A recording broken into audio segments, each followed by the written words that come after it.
hacerle partir en esta conversación. Gracias por la invitación. Un auditorio reflexivo que sabe de sociedades como pocas instituciones y pocas tradiciones. De hecho, de asambleas probablemente se sabe mucho en vuestro camino. Y algo de eso estamos viviendo. Bueno, en ciencias sociales, por lo menos como yo la vivo, la he trabajado, más que causas de un estallido, lo que uno puede ver es en qué contexto puede entenderse el acontecimiento octubre. Y lo dejo sin nombre específico para precisamente darle su carácter de acontecimiento, de algo que se sale de los códigos, por cierto, políticos, y viene a desorganizar o a hacer ruinas de lo que a lo mejor ya estaba vaciado, como por lo demás me parece el caso. Es entonces, obviamente, y esa es la densidad de octubre desde mi perspectiva, el que es la crisis de una totalidad histórica que se había construido y desplegado con bastante éxito durante 40 años. Por eso es en el contexto de la fundación de una sociedad, cual fue la sociedad neoliberal, su apogeo en los 90, su crisis a partir del 2005, es que empieza uno a entender octubre. Yo entiendo octubre como la maduración de unas torsiones, de unas deudas que fue acumulándose en el propio despliegue, por lo demás tan autoelogiado, tan soberbio, tan irreflexivo, con que se cursó este tiempo. Entonces voy a basarme en unas láminas para no dispersarme mucho y concentrarme en esta conversación en su pregunta, en cómo llegamos a octubre o qué es octubre y qué deja en evidencia. Siento que estamos tratando de interpretar todavía cuál es la demanda que deja octubre y de la que no podremos desentendernos, incluso más allá del proceso constituyente. Si me permite, voy a compartir pantalla, como se dice ahora, para guiarme en general, ¿no? Ya que se me pide específicamente esa proposición. Hoy día estamos en otra, puede decirse. Agua ha corrido. Octubre ha vuelto a aparecer sorprendiendo, primero en el plebiscito y, cómo no, en la asamblea. Sigue sorprendiéndonos y sigue sorprendiendo tanta sorpresa. ¿Cómo es que nunca terminamos de encontrar? Y buscamos reencontrarnos. Quizás bastara con encontrarse alguna vez. Lo que no nos ha tocado y que la asamblea permite como posibilidad. Pero por ahora me voy a concentrar en lo que fue mi interpretación de cómo llegamos a octubre y la comparto, ¿no? Porque creo que pone algunos términos que pueden ser. Entonces, para exponerlo, primero voy a caracterizar y generar el acontecimiento, cuáles son sus rasgos propios. Luego, un entendimiento de qué es lo que explota en octubre, ¿no? Cuál es la descarga de indignación y sus fundamentos. Luego, señalo el aprendizaje como en catálisis del poder social de la desobediencia. No es un sujeto revolucionario, pero tampoco es una masa sin noción de sí y de lo que pesa y de cómo puede verificar.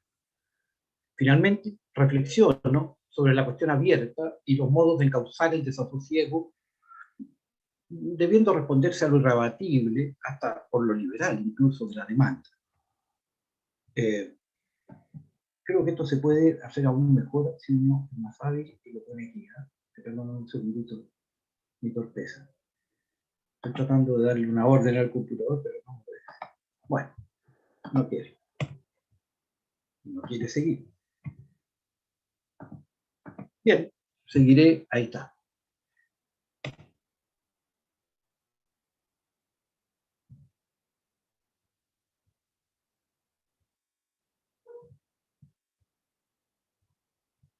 Los tres rasgos que señalan a octubre, de mi perspectiva, es que en principio es una crisis del cotidiano, en total y en lo subjetivo.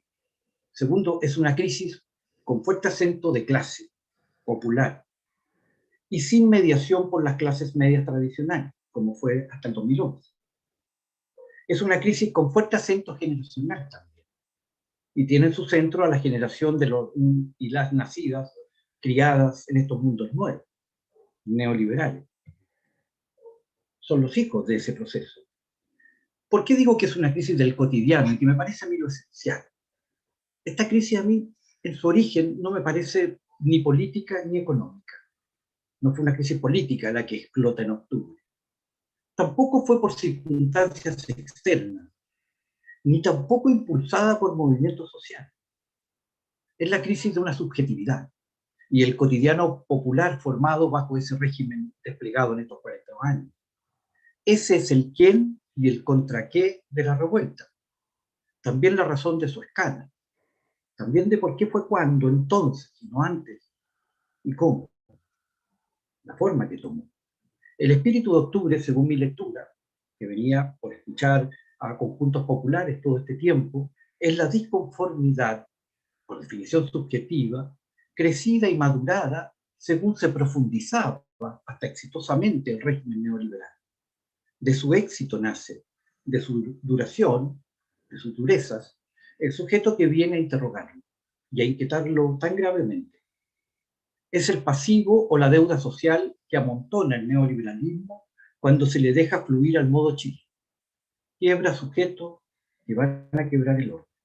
Por lo menos así lo decía yo hace unos años antes, cuando sentía esa torsión de la subjetividad por tratar de llevar la vida, la buena vida que se decía, la legal, la real, y encontrar una y otra vez el menoscabo o la torsión.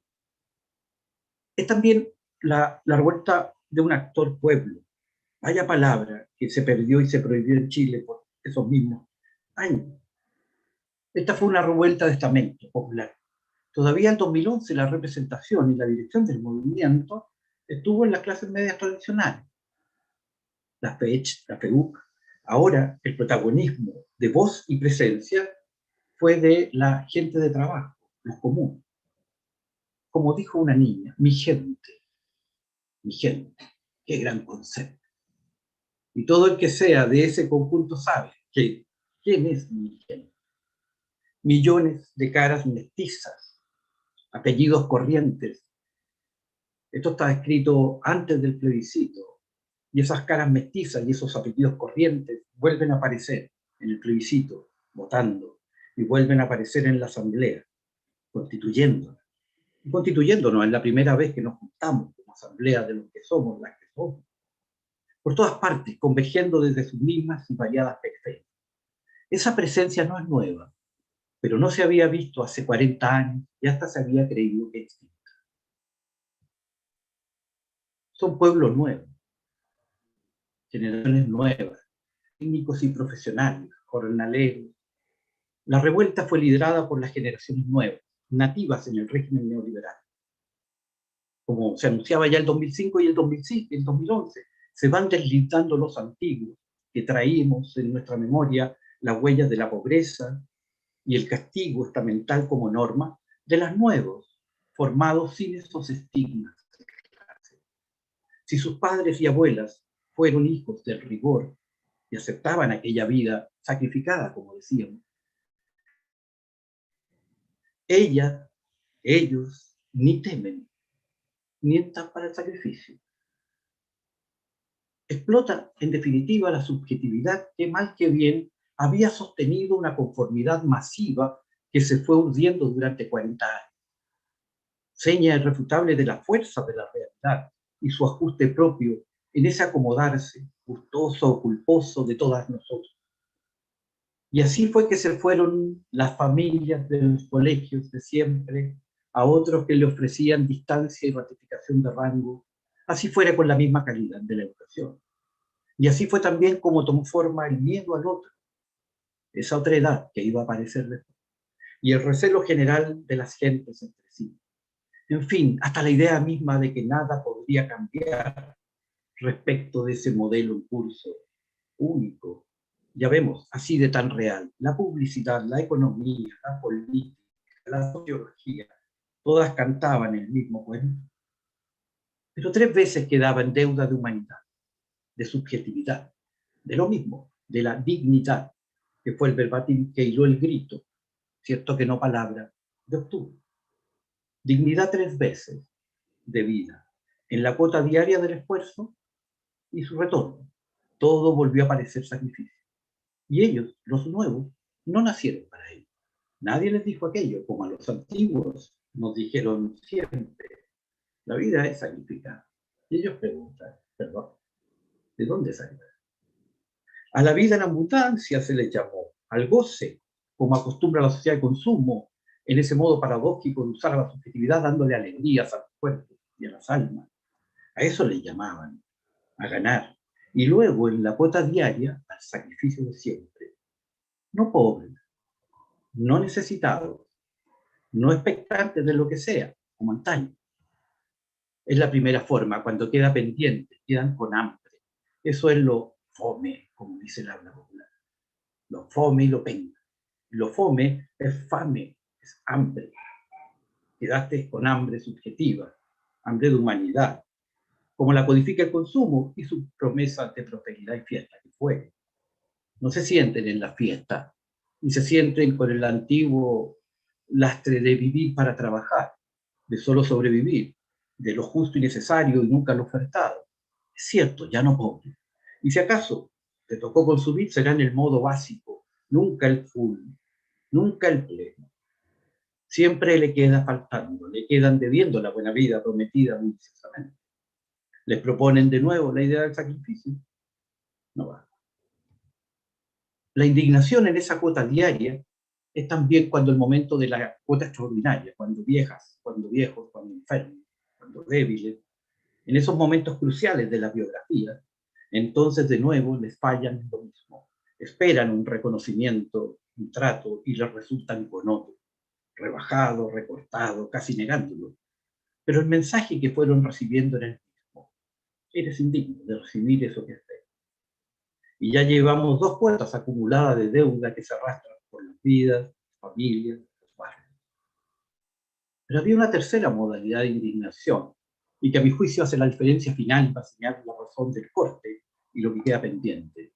Me refiero a las masas de técnicos, profesionales, egresados y egresando ahora mismo, e ingresando para egresar ahora mismo, en las mismas escalas, al sistema de educación superior no selectivo, que hoy casi impone el camino del poder.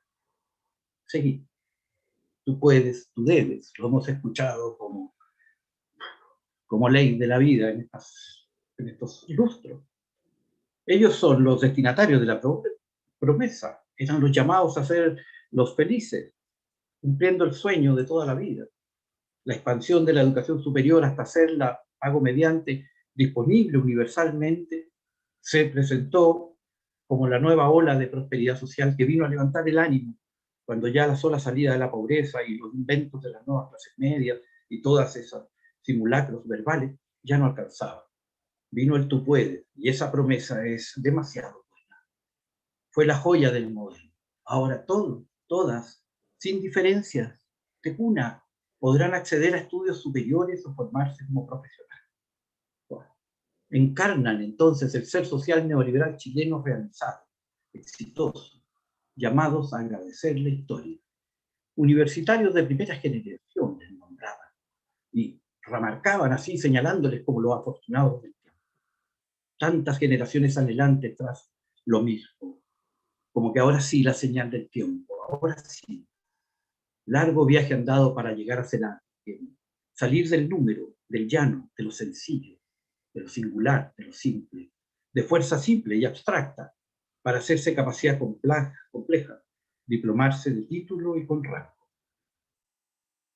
El caso es que la promesa era frustrante y el haberlo creído un defraude. Cuando escuché frustración y fraude como palabras que volvían en la conversación, trabajé con la etimología y efectivamente frustración y fraude vienen de donde mismo.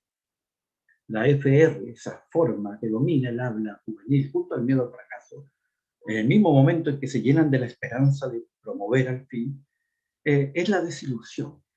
Es por eso que es frustración y es fraude.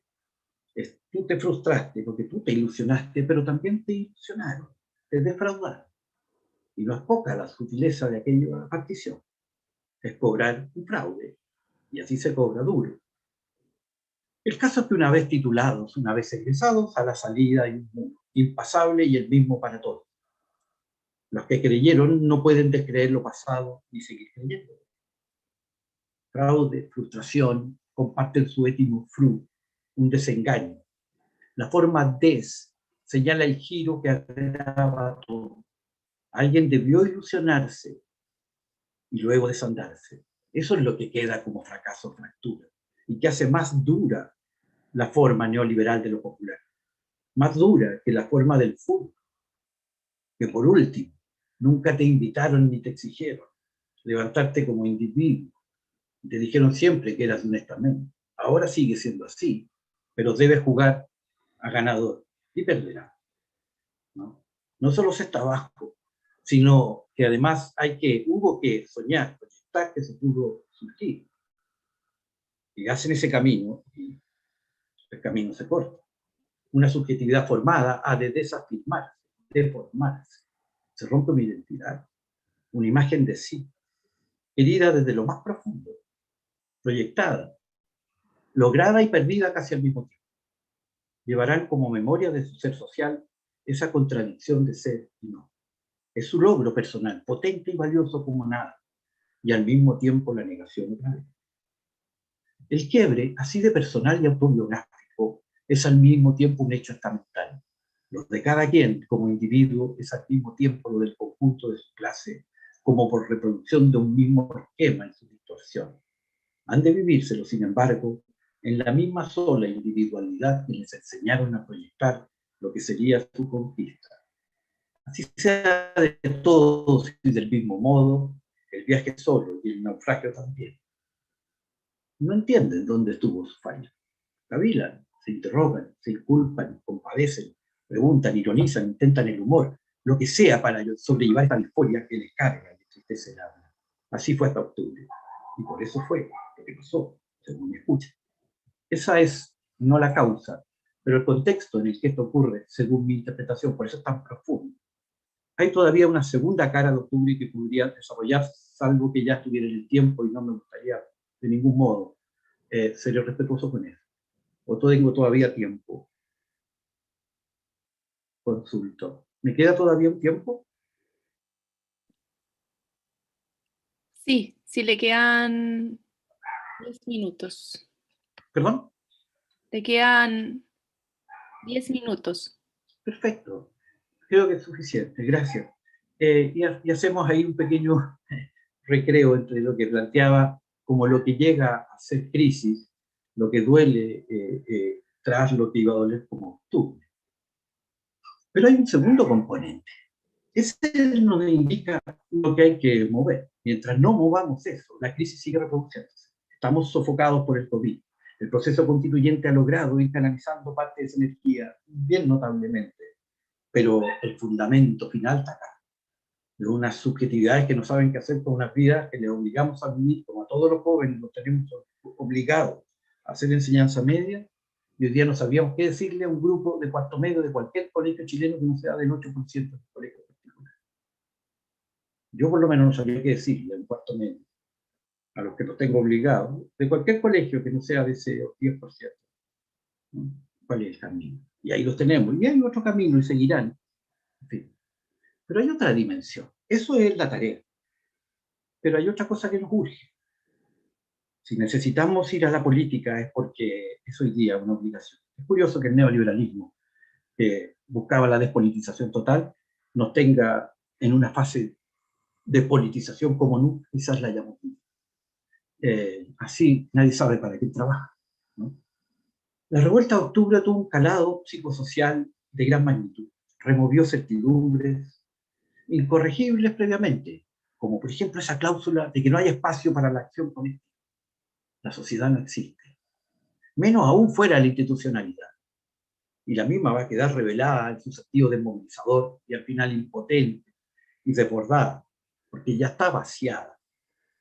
Es el poder del actor, el descubrimiento. Y es el que nos tiene nerviosos, como orden a los que estén en el orden. Octubre abre la puerta a una idea de pueblo activo, movilizado, unido sobre todo sobre sí mismo, y sin aceptar casi mediaciones o representaciones, como había sido la norma. La asamblea vale porque viene este conjunto representándose de alguna manera a sí mismo, no a través precisamente del otro colectivo, como era la norma. Este no es el movimiento ni del, no sé si ni del partido como los obreros en todo aquel tiempo, sino viene de una suerte de orden silvestre, puede decirse, autoemergente y disfrutando de su identidad.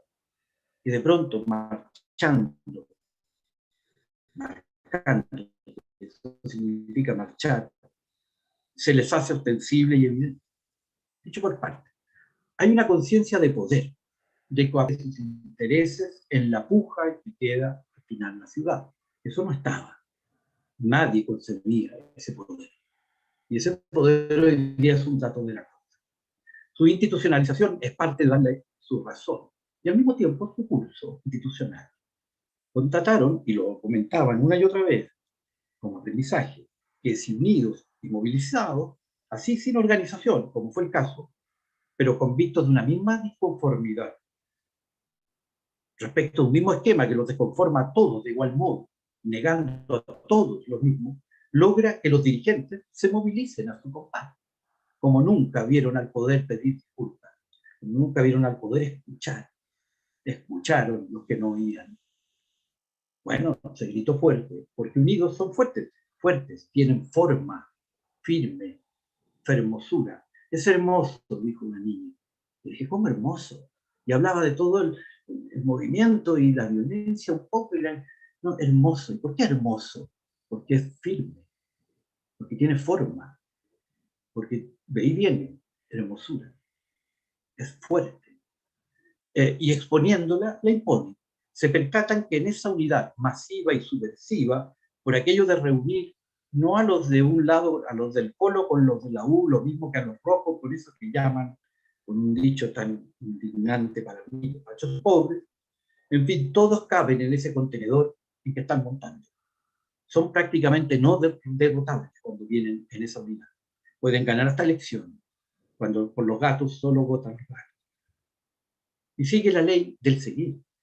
Octubre, a diferencia de un estallido, fue un despertar, como dijeron. ¿Y acaso haya que considerar que es propio de este octubre el que quede libre una capacidad de protesta popular continua? Trae su propia razón, tiene su propio método y sabe de la restricción a la represión por el poder. Sabe de la debilidad del poder hoy día. Quizás no había nadie para entrar. Quizás algo así fue la elección de la Asamblea. Parte de la energía de los independientes y también, como bien dice Josefina Arao, en general, el vacío de los que ocupan esa institucionalidad. Hay mucha debilidad como conjunto social hoy día para que nadie tampoco crea que somos poderosos los A o los B. Lo que sí, estamos equiparados en un balance que no conocía. En los 80, por ejemplo, la situación era aún más dura y la protesta no cesó durante ese lustro que va del 83 al 88.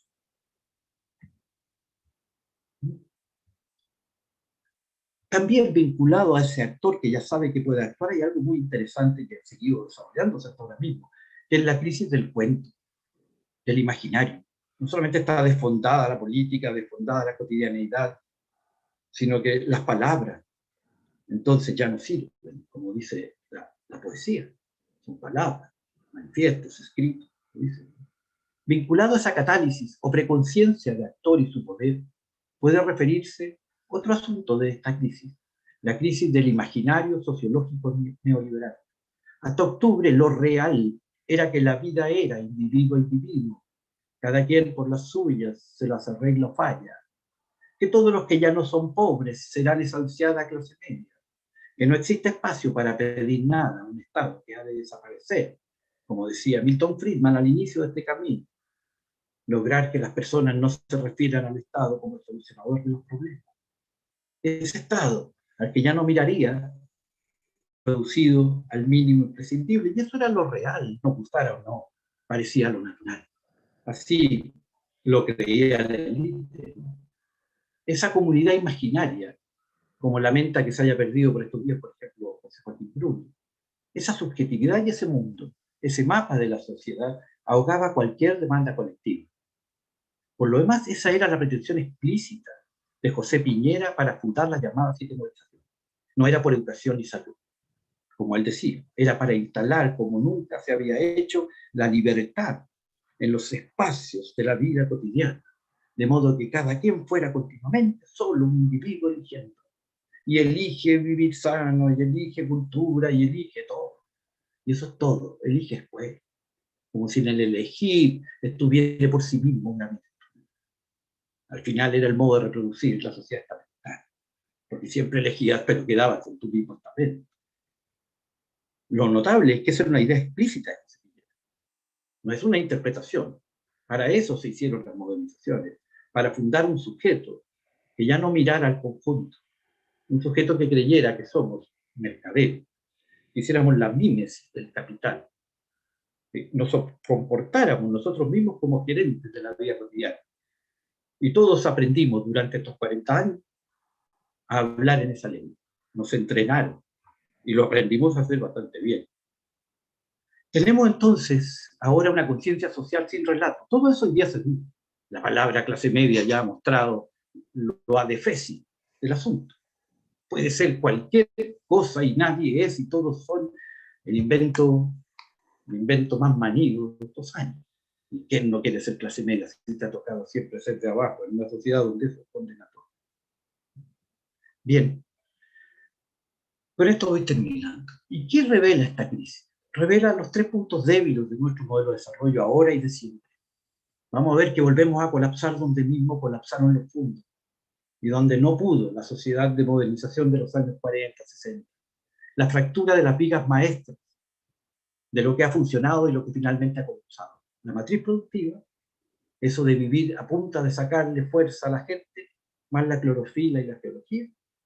Esta mentalidad social, los 2 Chiles, Chile oriental, llamémoslo, y el restante. Y el desfonde de las instituciones políticas. Una es la matriz productiva. Detrás de esta disconformidad es el cansancio de clase, después de siglos, de dedicarse a lo mismo, a ocupar solo tu fuerza, tu tiempo, trabajo simple, donde no puedes desarrollarte. La productividad del trabajo es la posibilidad o no de las clases trabajadoras en Chile de realizarse en sus puntos. No hay. Los puestos de trabajo que hay son los que hay, y el 80% no lo permite. La crisis de conformidad revela la limitación insuperable de un régimen basado finalmente en el trabajo simple. Son empleos demográficos. Optó el productor chileno por una estrategia que reduce a su fuerza de trabajo a estas formas simples que ahora no son aceptables. No es tiempo de subsoles, después de la pobreza.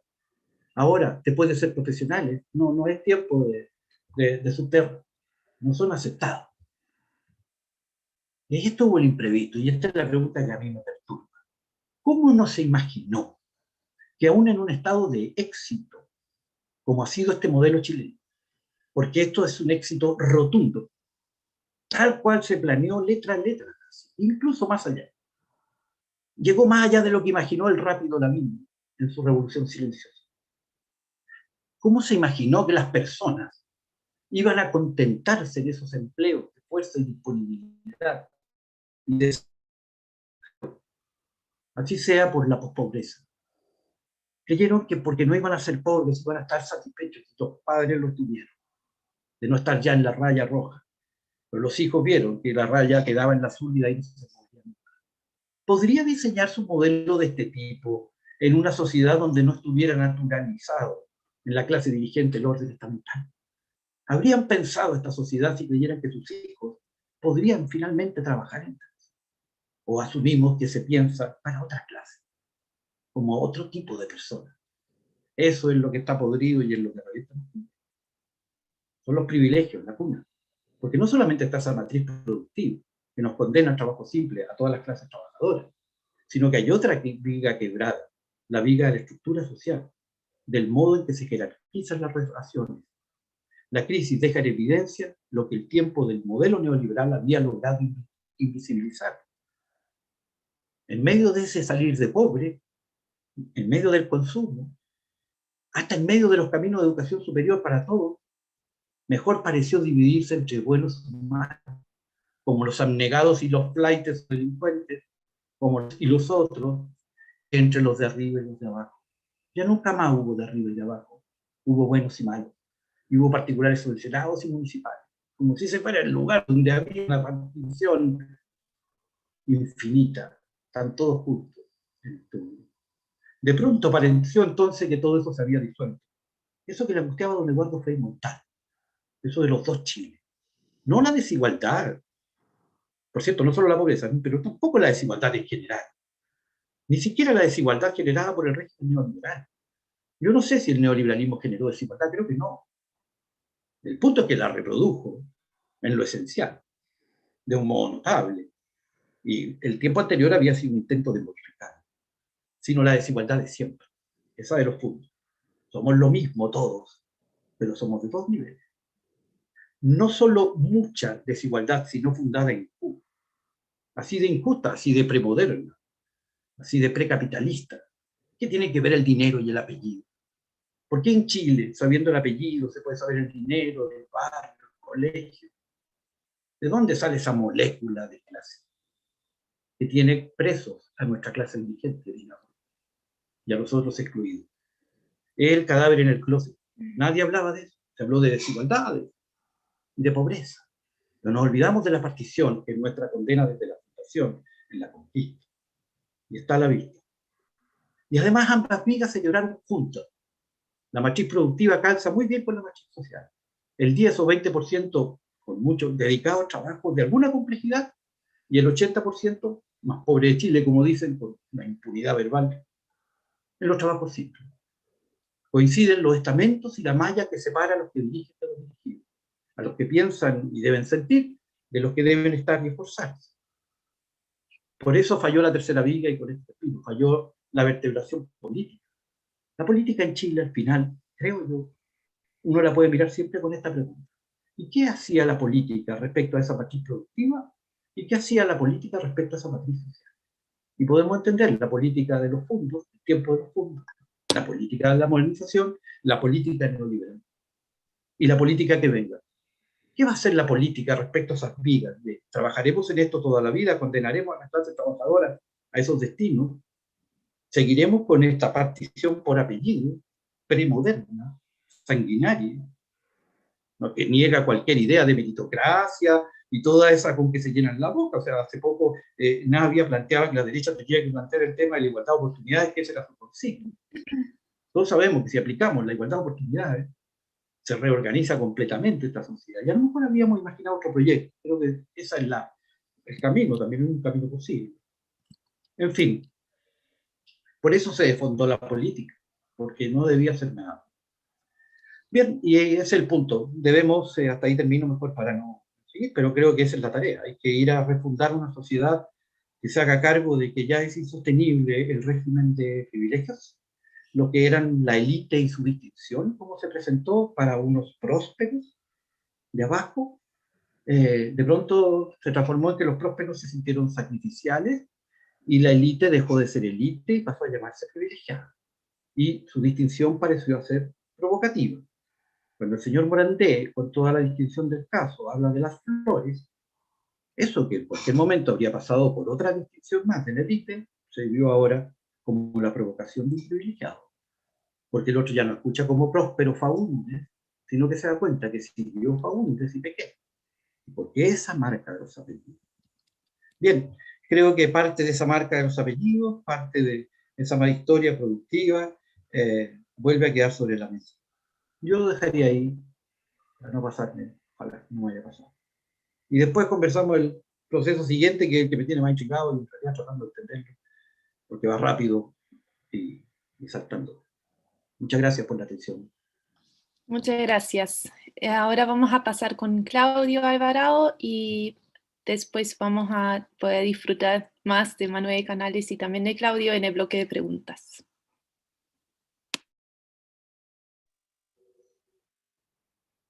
Bien.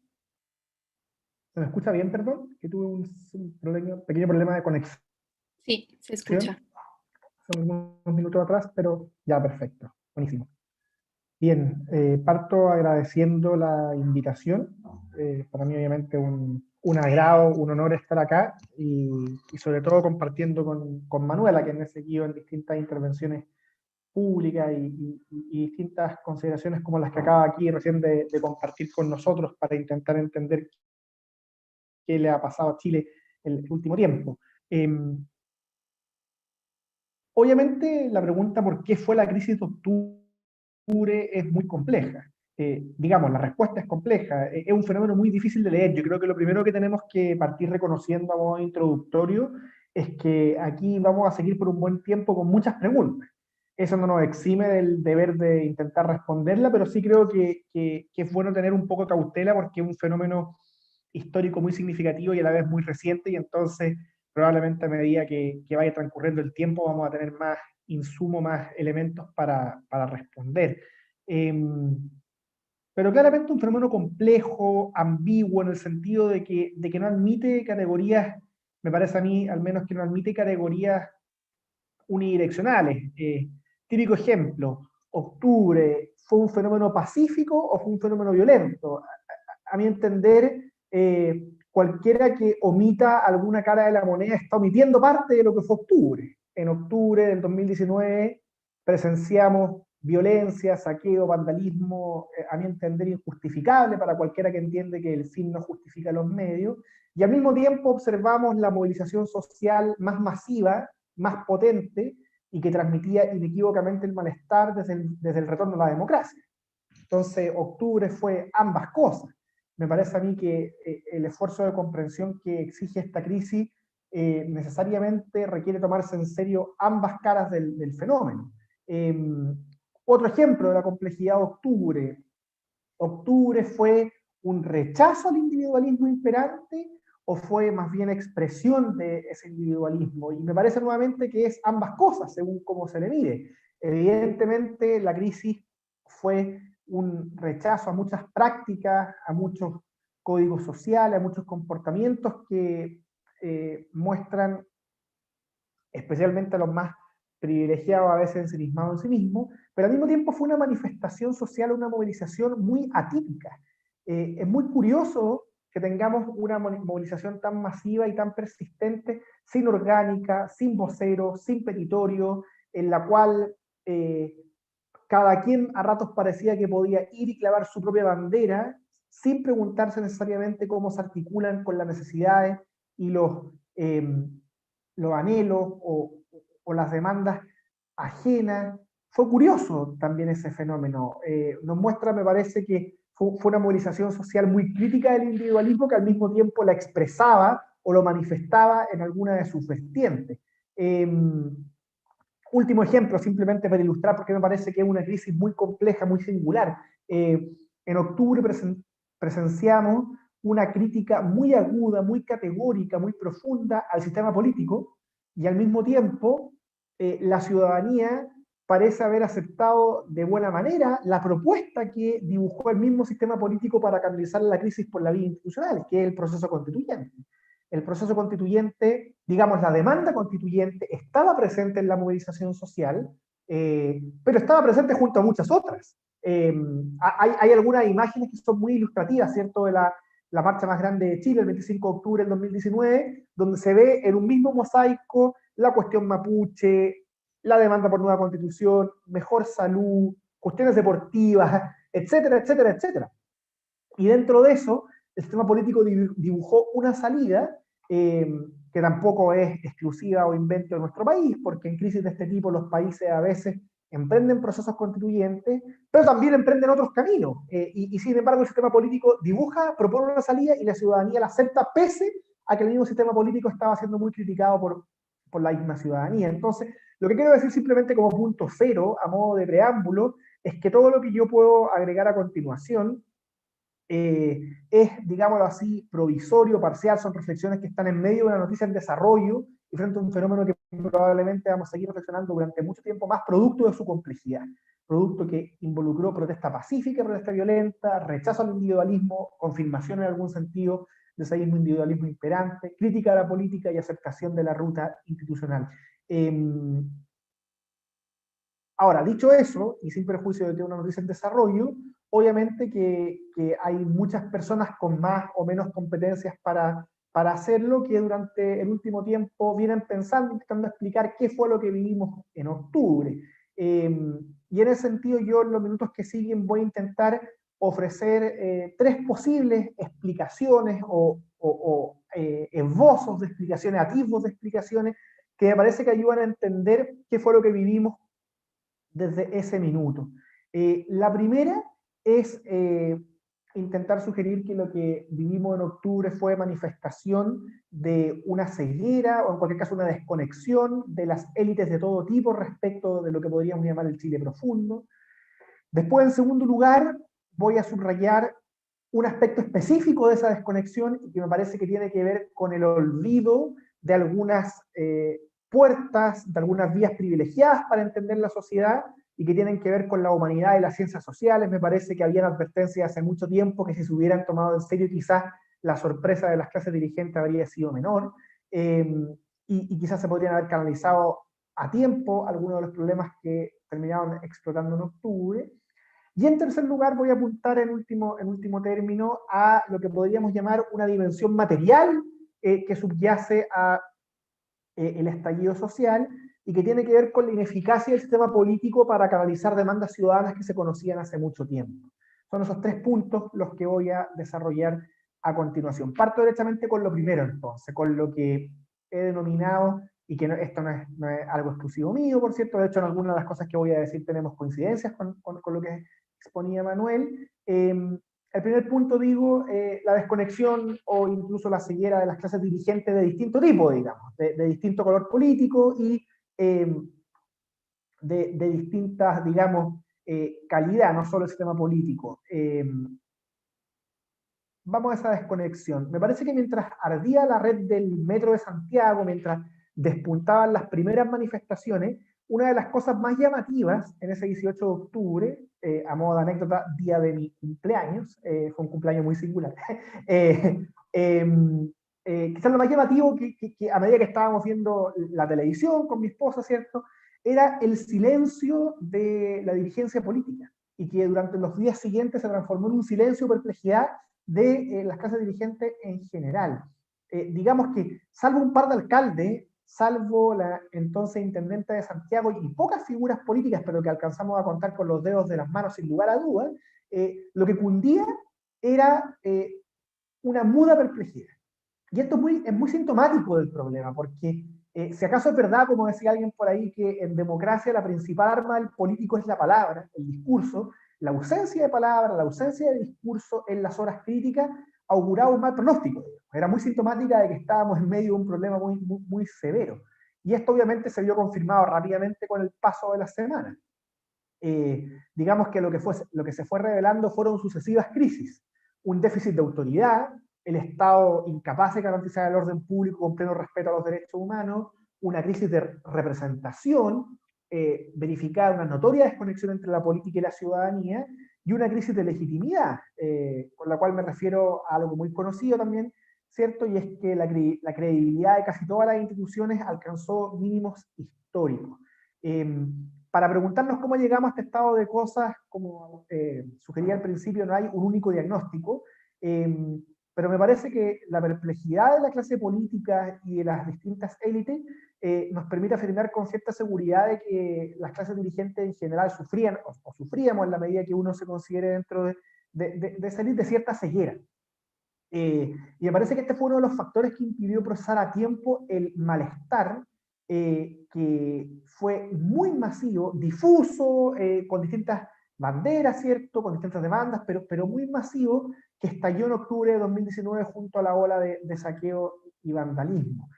Por decirlo en simple, el Chile postdictadura nunca fue pura alegría, por más de que hayamos experimentado indudables avances durante las últimas décadas, y ese hecho, el que no todo era positivo, se fue olvidando de modo bien increíble cuando volvemos a pensar, cuando volvemos a mirar en retrospectiva los distintos indicios que sugerían ese malestar latente.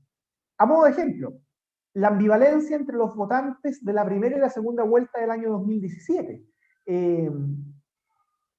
Cierta derecha se obnubiló probablemente con el triunfo de Sebastián Piñera en el balotaje, Pero lo cierto es que ese triunfo en la segunda vuelta vino posteriormente, fue antecedido, digamos, de una primera vuelta en la cual los resultados fueron muy frustrantes para ese sector político, digamos. Las expectativas que se hablaban en ese momento de ganar en primera vuelta, de alcanzar el 50% más uno de los votos en esa primera votación se vieron desmentidos de manera bien categórica.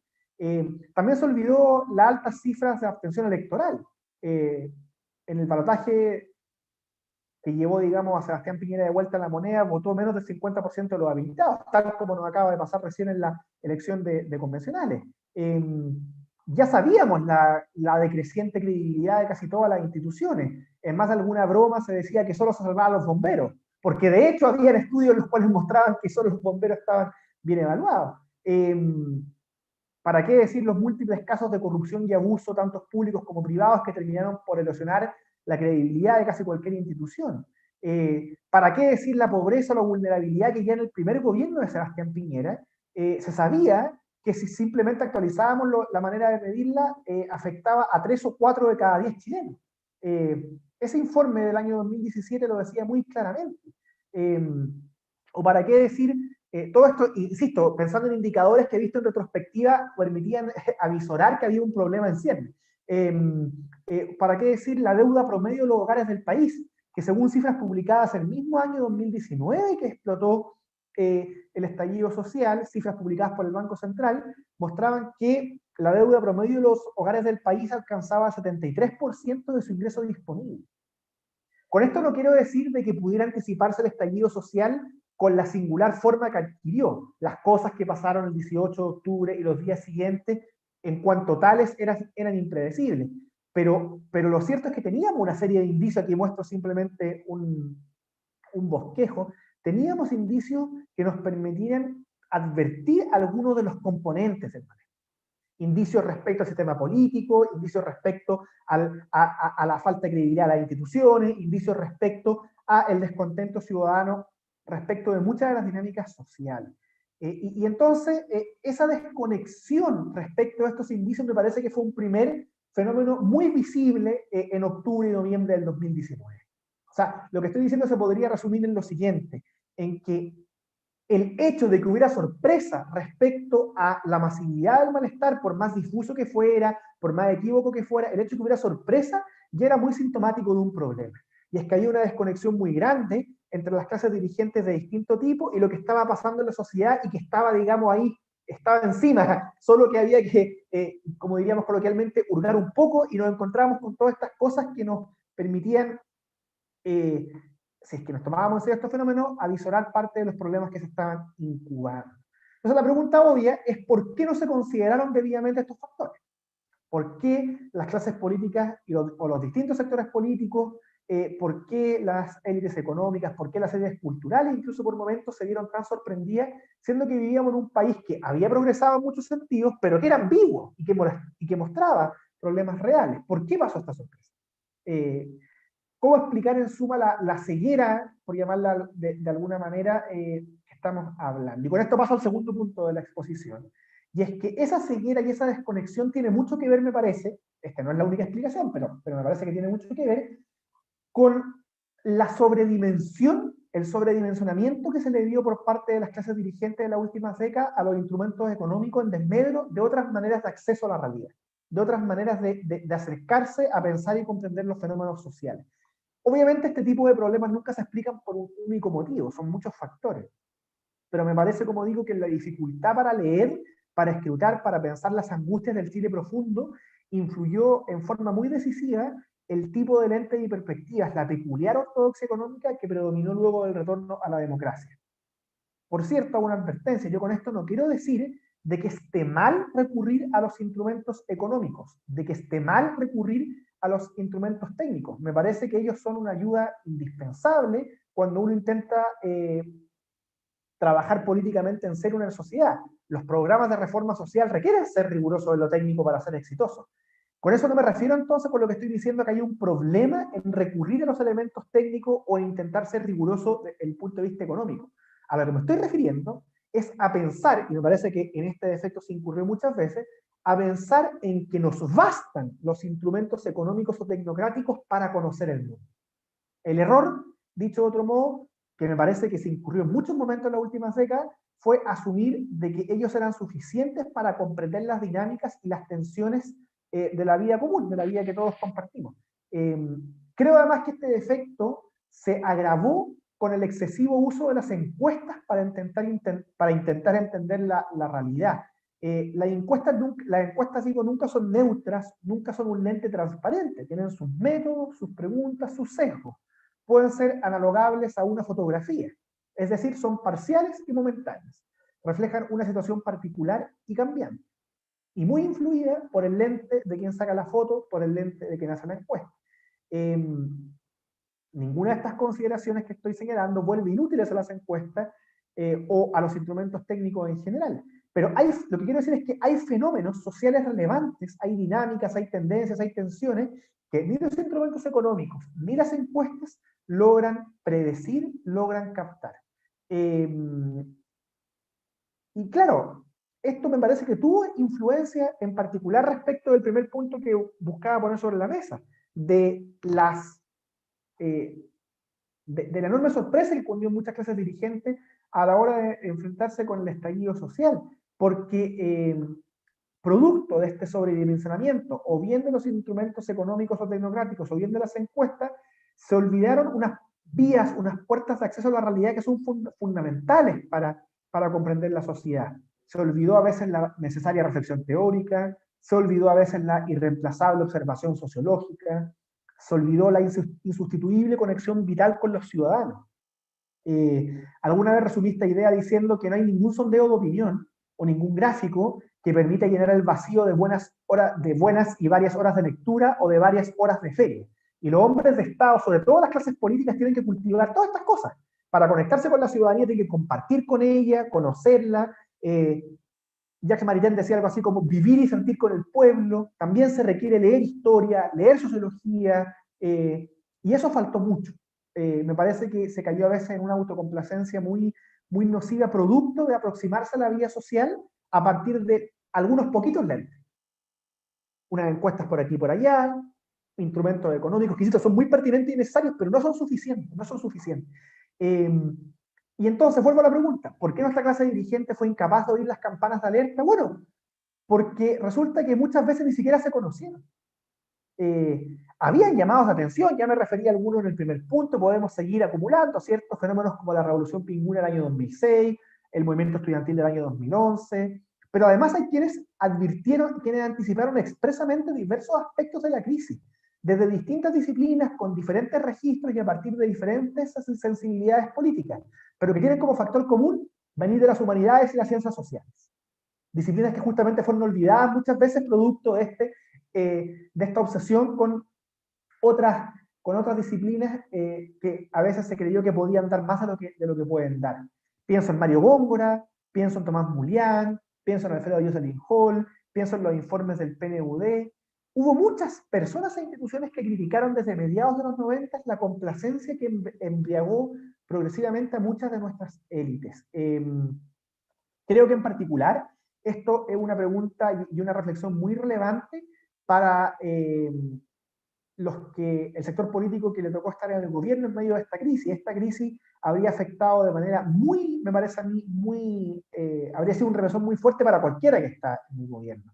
Pero en particular creo que ahí en el oficialismo hay una reflexión pendiente, y lo digo como alguien que habitualmente vota por los sectores de centro y de derecha, como es mi caso, digamos. Creo que ahí ese mundo político, aunque no siempre, digamos, ha sido así, muchas veces ha caído en estos problemas que estoy diciendo de modo particularmente agudo.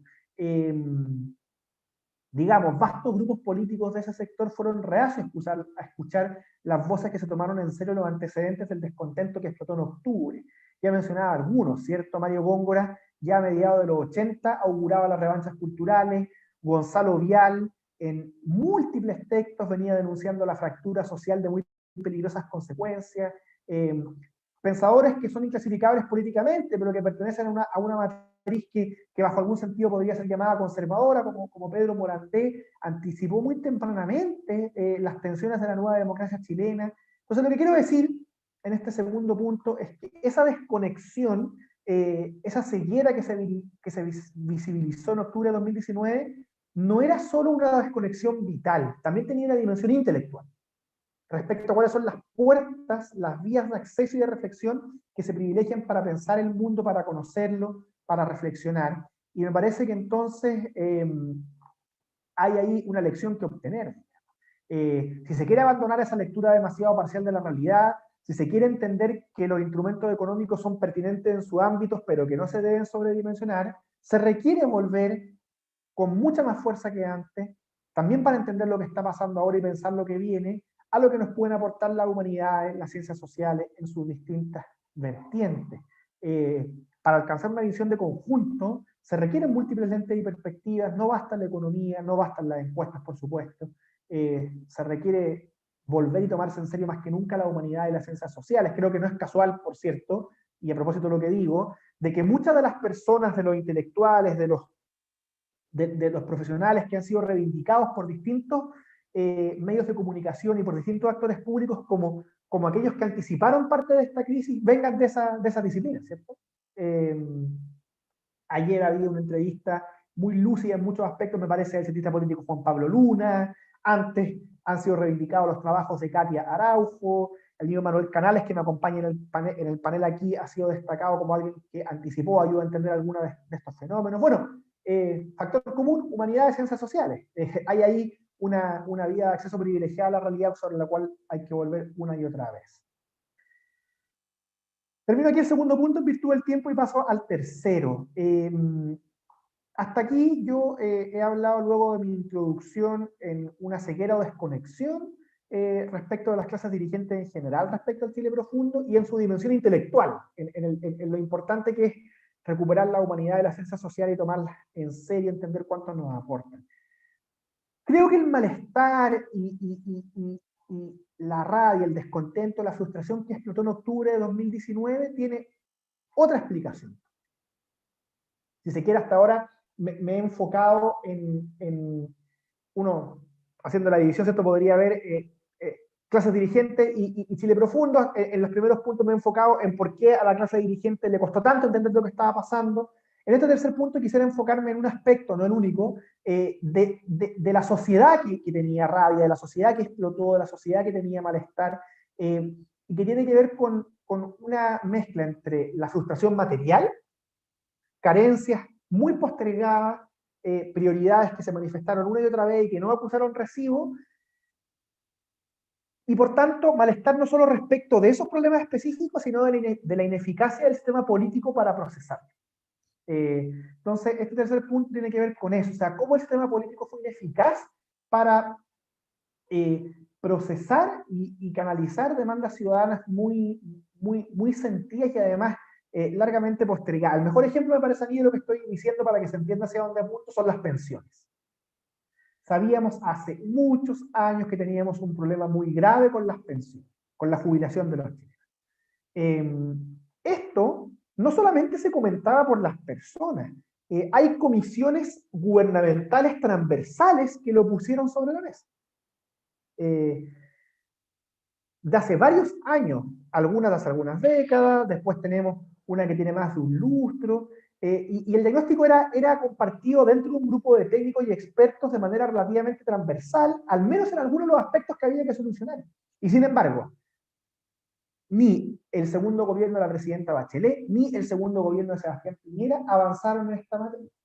Yo me atrevería más, y en esto soy benevolente hasta cierto punto, con los distintos gobiernos. No pudieron avanzar. ¿En qué sentido? En que ambos presentaron proyectos en la materia con sus distintas orientaciones y no avanzaron. ¿Por qué pasa esto? Bueno, aquí yo creo que nos topamos con una dimensión institucional de la crisis. Y es que nuestro sistema político está bloqueado. Nuestro sistema político hoy día está muy trabado. Esto siempre tiene una dimensión y una explicación personal, ¿cierto? Los sistemas políticos no son máquinas, siempre tienen personas que están actuando, que están liderando los procesos, que están operando, pero también tiene una dimensión institucional, una dimensión, si ustedes quieren, de diseño, de la mecánica de las instituciones. Mi intuición, que voy a intentar explicar a continuación en este tercer punto, es que el bloqueo, la fragmentación y la polarización del sistema político que impide avanzar en reforma, o ha impedido hasta ahora, avanzar en reformas relevantes para el bienestar de las personas, tiene una explicación importante, no única, pero importante en esta, en el diseño institucional. Y aquí uno tiene distintas opciones o distintas maneras de explicarlo. En mi caso, yo subrayo sobre todo, aunque parezca paradójico, las reformas de los últimos años. Con los últimos años me refiero básicamente a qué ha pasado en Chile desde 2005 a la fecha en materia de instituciones. Esto podría parecer muy curioso, porque si ustedes hacen memoria, el año 2005 fue la última gran reforma constitucional, y fue una reforma muy valiosa. Fue una reforma que terminó con los llamados enclave autoritario, que permitió modernizar en muchos aspectos el sistema democrático chileno, pero claro, siendo eso cierto, y no está en mi propósito en ningún caso negarlo, porque creo que hubo avances importantes en comparación con lo que existía hasta ese entonces, desde el año 2005 a la fecha, el sistema político ha ido aprobando distintas reformas que, con muy buenas intenciones, no han logrado los frutos esperados, y de hecho me parece que han agravado el problema, y han agudizado este bloqueo del sistema político. Mi impresión entonces es que el camino recorrido desde el año 2005 no cumplió con las promesas esperadas. El 2005 se introdujeron cambios valiosos, pero al mismo tiempo fue la última oportunidad de introducir modificaciones a partir de una visión de conjunto. Y las cosas que quedaron pendientes ahí se han ido, a mi juicio, cuajando muy mal, muy mal. Pensemos, por ejemplo, en el sistema binominal. El sistema electoral binominal con el cual se elegían los parlamentarios, digo, ya me parece que había antecedentes suficientes para encontrarlo ajeno a nuestras necesidades actuales el año 2005. Sin embargo, el año 2005, el sistema binominal siguió rigiendo. Producto de una leguleyaja, digamos coloquialmente, salió del articulado central de la Constitución, pero siguió rigiendo y además con el mismo quórum de modificación. Y el nuevo sistema electoral, que se demoró muchos años en llegar, el nuevo sistema electoral, digo, la verdad es que debilitó, me parece a mí, más nuestra cultura cívica. Insisto, el binominal obviamente respondía a otra época, pero la reforma electoral que lo reemplazó introdujo nuevos distritos que literalmente alejaron más a la política de la ciudadanía. Ustedes ven el tamaño de los distritos electorales ahora y la posibilidad de conocer al diputado es mínima. Además, un sistema electoral que no dialoga con nuestro régimen de gobierno, que dificulta la formación de mayorías parlamentarias. ¿Esto en qué se traduce en concreto? En que los presidentes no logran avanzar en sus programas de gobierno. Para solucionar las pensiones podíamos haber recorrido distintos mecanismos, distintos caminos. A uno le puede gustar más uno u otro, pero ojalá hubiéramos recorrido al menos alguno, digamos. Y Michelle Bachelet no pudo recorrer su camino, Sebastián Piñera no pudo recorrer su camino, el sistema político está trabado porque, en parte producto del sistema electoral, los gobiernos no cuentan mayorías para empujar sus programas. Me parece que este es un propósito, este es un tema que a veces puede parecer algo vario o fome, si ustedes quieren, pero me parece que guarda directa relación con una de las misiones centrales del proceso constituyente, que es organizar y distribuir el poder de mejor manera, de un modo que permita dotar de más eficiencia al sistema político. Creo además que estas cuestiones que estamos conversando en este tercer punto han incidido gravemente en nuestra crisis, porque la controversia entre el Ejecutivo y el Congreso, este desajuste entre el régimen de gobierno y el sistema electoral, ha entorpecido la aprobación de iniciativas legales de primer orden, según decíamos. Y aquí surgen, digamos, me parece, algunas lecciones de cara a lo que estamos viviendo. Lecciones como, por ejemplo, que al momento de pensar un régimen de gobierno, articularlo bien con el sistema electoral, cuestión clave de cara a la convención, y también evitar la grandilocuencia política. Cuando se aprobó este cambio, este nuevo sistema electoral que nos rige hoy día, la verdad es que los actores políticos de la época mostraron una efervescencia que no envejeció bien. Algunos actores políticos hablaron de que se terminaba el miedo de que devolvíamos a cada ciudadano el poder real de su voto. Un ministro dijo estar orgulloso de que ahora sí la democracia iba a tener una mayoría clara. Mi impresión es que esto es una lección muy importante. Para avanzar en reformas institucionales que ayuden a progresar las demandas ciudadanas, no basta erradicar algo malo. Estamos de acuerdo en que el binominal no correspondía mantenerlo, pero hay que tener un reemplazo que también nos permita tener avances, ¿cierto? Yo en la misma línea de las reformas políticas que han dificultado estos problemas, menciono, digamos, el voto voluntario. No es fortuito que en el plebiscito de salida contemplado en el proceso constituyente en curso ya se haya vuelto a incorporar la obligatoriedad de los votos. La dirigencia política ya advierte el error cometido. Pero en ese instante, cuando se aprobó el voto voluntario, la verdad es que se prometió el oro y el moro. Fueron un puñado de dirigentes contados con los dedos de una mano, un puñado de parlamentarios los que se opusieron. La clase política celebró unánimemente esta modificación. Una modificación que, vista en retrospectiva, trasladaba la lógica propia del cliente, votar cuándo y cómo quiero, a la resolución de los asuntos públicos. Una modificación que ha tenido como uno de sus efectos negativos el que ha elitizado aún más la votación, que según algunos ha conllevado a su vez una mayor polarización producto de que los candidatos le hablan a sus barras bravas. Entonces, a mí me parece que nuevamente hay que aprender de los errores cometidos, evitar la grandilocuencia política. Hubo dirigentes políticos que en esa época hablaban de un gigantesco paso, que ahora se volvía a generar confianza en la política, y la verdad es que los resultados fueron diferentes. Menciono todos estos temas porque, como les digo, me parece, esto da para muchas más explicaciones, estoy yendo muy rápido, son pincelazos, ¿cierto? Pero porque parece que nuestra crisis también tiene un componente institucional. Y es clave recordarlo a la luz del proceso constituyente. El proceso constituyente tiene una dimensión muy, digámoslo así, muy relevante del punto de vista del proceso.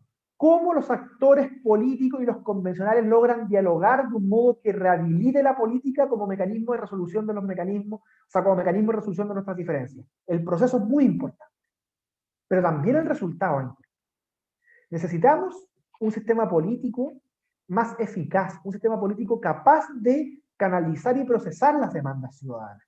Porque parte del malestar tiene que ver con esa sensación de ineficacia, con esa sensación de que el sistema no avanza, no resuelve, no procesa. Aquí las reformas posibles son muchas, yo no quiero extenderme demasiado en esto, porque son temas que, digamos, tienen un componente técnico y además son discutibles. Digamos, a mí no me interesa tanto proponer mi propuesta específica, valga la redundancia, mi planteamiento específico de solución. Sí entender de que parte del problema tiene que ver con un sistema político trabado y parte de la solución entonces tiene que ver con que logremos articular el régimen de gobierno, el sistema electoral y otras reformas de un modo que los gobiernos puedan llevar adelante sus programas, que los programas que la ciudadanía vota puedan ser impulsados, que entonces vuelva a predominar la sensación de que el sistema es eficaz y que todos participan en su resolución. Me parece, en suma, que esto tiene que ver en parte con rehabilitar algunos mecanismos de la democracia representativa de nuestro sistema político, complementarlo con algunos mecanismos de democracia directa, pero siempre teniendo a la vista que la eficacia del sistema es un valor importante. O sea, el resultado aquí también importa, porque parte del malestar tiene que ver con la falta de resultados, justamente. Y aquí las reformas posibles, insisto, son muchas, desde cuestiones literalmente geográficas como disminuir el tamaño de los distritos, hasta pensar en una modificación al periodo presidencial, en fin, son muchas cosas que se pueden explorar. Lo fundamental me parece es entender, como ya decía el clásico norteamericano, el federalista, que todo gobierno débil, cualquiera que sea su justificación teórica, en la práctica va a ser un mal gobierno. Parte de nuestros problemas tienen que ver con volver a tener gobiernos fuertes en el sentido de eficaces, capaces de responder a aquello que los ciudadanos votan, y eso tiene obviamente una dimensión personal. Nada de esto son máquinas, son personas. Parte de nuestros problemas tiene que ver con malos comportamientos, con casos de corrupción, con líderes que no han estado a su altura, pero también, insisto, parte del problema tiene que ver con los resultados y por eso subrayo este último punto. Insisto, las tres cuestiones que he mencionado se pueden complementar con muchas otras.